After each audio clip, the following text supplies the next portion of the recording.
नमस्कार बच्चों के हर हर महादेव। तो चलिए हम लोग लेक्चर नंबर 51 पढ़ने वाले हैं और आज हम सीखने वाले हैं इस वीडियो में गैसों की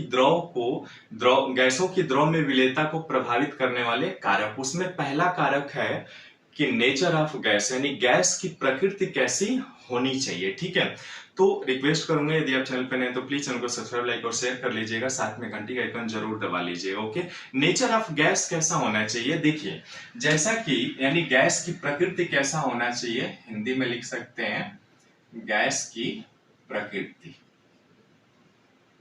कैसा होना चाहिए, क्योंकि हम जानते हैं कि पोलर गैसें यानी जो पोलर गैसें हैं जैसे ध्रुवीय गैस,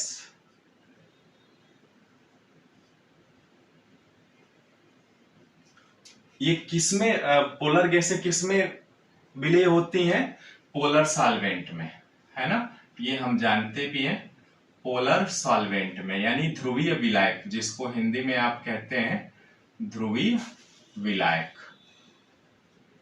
ये आप जानते हैं। यानी इसका मतलब ये हुआ कि पोलर गैसें कौन सी हैं, जैसे मान लीजिए HCl। HCl क्या है, ये एक प्रकार का ध्रुवीय गैस है, और पोलर सॉल्वेंट क्या है, H2O, है ना। अब देखिए HCl को जैसे ही जल में आप करेंगे तो ये क्या होगा, आयनित हो जाएगा, यानी H और Cl में बढ़ जाएगा। इसका मतलब ये हुआ कि देखिए क्लोरीन जो है वो हाइड्रोजन की अपेक्षा अधिक विद्युत ऋणात्मक तत्व है, यानी इलेक्ट्रोनेगेटिविटी ज्यादा होती है इसकी हाइड्रोजन से, तो इसलिए इस पर पार्शियल निगेटिव आ जाता है और इस पर पार्शियल पॉजिटिव आ जाता है। ठीक है, यानी अपनी तरफ इलेक्ट्रॉनों को खींच के रखता है ये।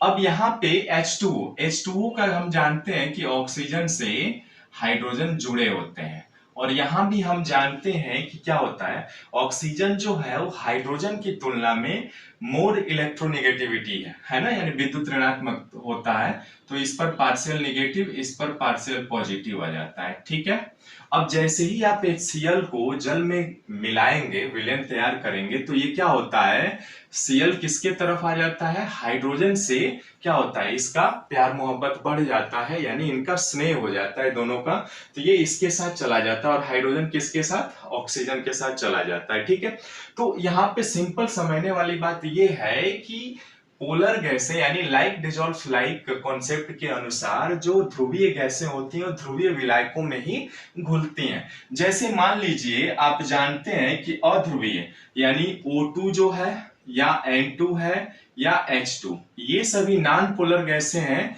तो क्या होती हैं, ये नॉन पोलर सॉल्वेंट में ही विलय होती हैं। ठीक है, तो इस तरह से हम जानते हैं कि जो HCl है वो पोलर गैस है, और ये पोलर सॉल्वेंट में ही क्या होता है, घुलता है। तो सबसे पहले तो हमें नेचर ऑफ गैस की प्रकृति पर भी निर्भर करती है गैसों की द्रव में विलयता। ठीक है, यानी इससे भी उस पर उसके विलयन जो बनेगा, विलयता बनेगा, उस पर प्रभावित होती है नेचर ऑफ गैसों से भी। ओके, तो आज हमने सीखा कि गैसों की द्रव में विलेयता को प्रभावित करने वाले कारक में पहला नेचर ऑफ गैस, यानी नेचर ऑफ गैस कैसा होना चाहिए, यदि वो पोलर है तो पोलर सॉल्वेंट में ही होगा, नॉन पोलर गैस है तो नॉन पोलर सॉल्वेंट में ही होना चाहिए। ठीक है, अब सिंपल एक और चीज जानते हैं कि जैसे मान लीजिए